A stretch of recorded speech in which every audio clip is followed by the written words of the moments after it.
আপনাদেরকে কোনো জিনিস যদি না দেখায় তাহলে আপনাদেরকে আসলে বিশ্বাস করা যায় না। তো ভাবলাম যে আজকে একটা ভিডিও করেই ফেলি।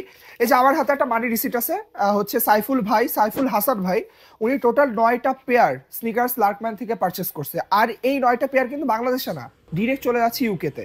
অ্যান্ড আনফর্চুনেটলি আমরা আসলে ওনাকে স্নিকার্স আরো দিতে পারিনি। উনি 14টা স্নিকার্স অর্ডার করছিল, ভিডিও কলে দেখছে, দেখে পছন্দ করছে, বাট 14টা স্নিকার্স আমরা দিতে পারিনি বিকজ আমাদের সাইজ অ্যাভেলেবেল ছিল না। সো এই যে 9টা পেয়ার দেখতেছেন না, এই 9টা পেয়ার সে অর্ডার করছে। সে টোটাল 55,500 টাকা স্নিকার্স অর্ডার করছে। আর আমাদের লাকমারে তো আপ টু 30% ডিসকাউন্ট যাচ্ছে। ডিসকাউন্টের পর আসে দেখেন 49,800 টাকা।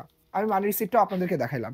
আর গাইস আমি একটা কথা বলি, এরকম না সেল আমাদের রেগুলারই যায়, বাট আমরা আসলে দেখাই না বিকজ আমাদের কোয়ালিটি নিয়ে আসলে আমরা কোনো কম্প্রোমাইজও করি না, এগুলো নিয়ে আমাদের কোনো ইস্যু হয় না। তাও আপনাদের মধ্যে অনেকে আছেন যারা বাংলাদেশে আছেন, তারাই বিলিভ করে না যে লার্কম্যানের কোয়ালিটি কেমন।